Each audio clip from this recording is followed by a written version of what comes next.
Module 2.9. Give your team context and transparency. So how do you do that, and where do you start from?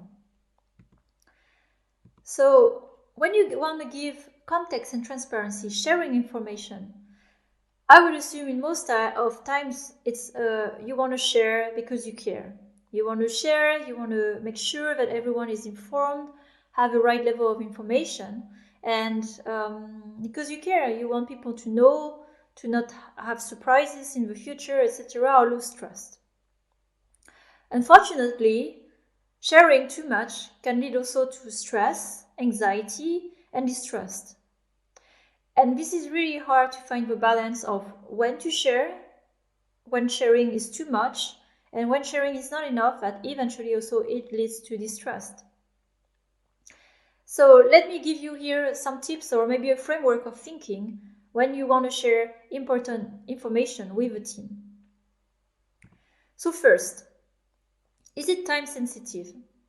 So I give here examples when an information, for example, there's acquisition in the company, or there's a big team that is unfortunately closed, or a studio that is closed, or we have a cut of a budget and unfortunately some part of us will have to leave.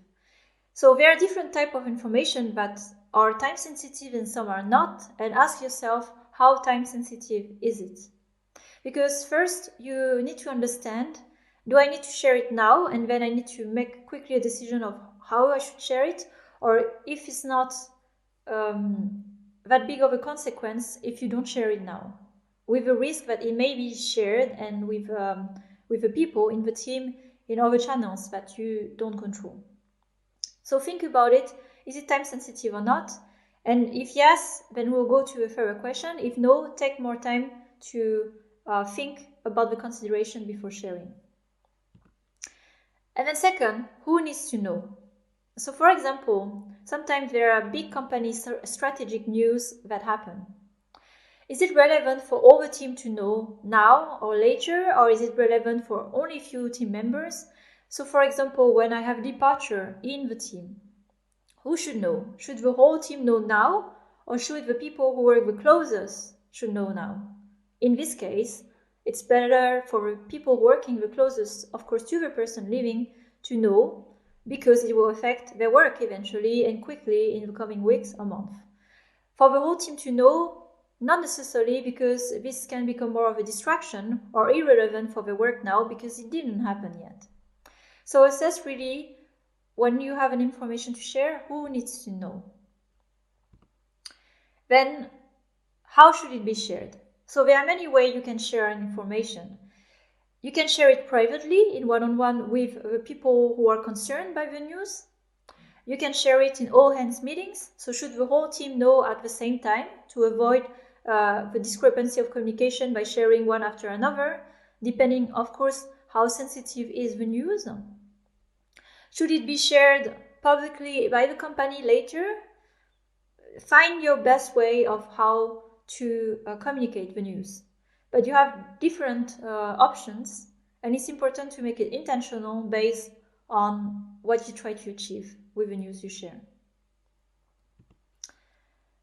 And I think the most important thing when you think of sharing an information, I think really in the case of sensitive one, of course, that it is more controversial, what will the person do with this information? And this really comes down to the why. Why are you sharing this information? And in some situations, I have shared information really to build the trust of a team.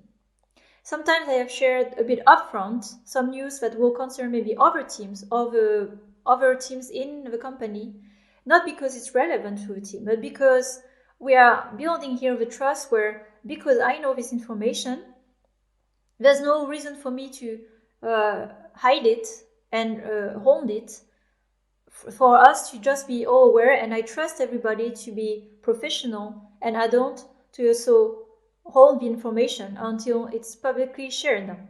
So sometimes it can build the trust as well to say, hey, I know something that is important that will happen in some weeks. It doesn't concern you, but FYI, I'm sharing this with you. So Here my why is to build the trust inside the team. But in our context, my why could be it's something really important that can create future stress. I want to share it now to anticipate the misunderstanding and the stress that can build. So for example, we have a game that has a very tight deadline. And what happens if we don't make it for this deadline? It's better that I share early, look, I have talked to the stakeholders, this is the situation.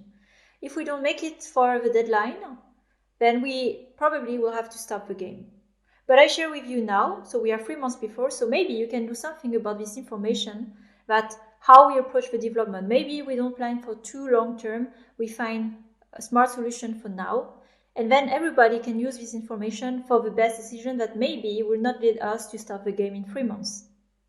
So in this case, it's not to create stress, it's to actually give autonomy for the team to also take responsibility. Look, this is the risk in 3 months to not continue this game. What can we do now?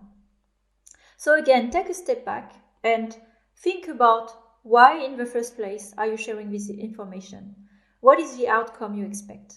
And then by designing it, like how should you share information? To whom? When? Then you will have the right communication for your team to give context and transparency.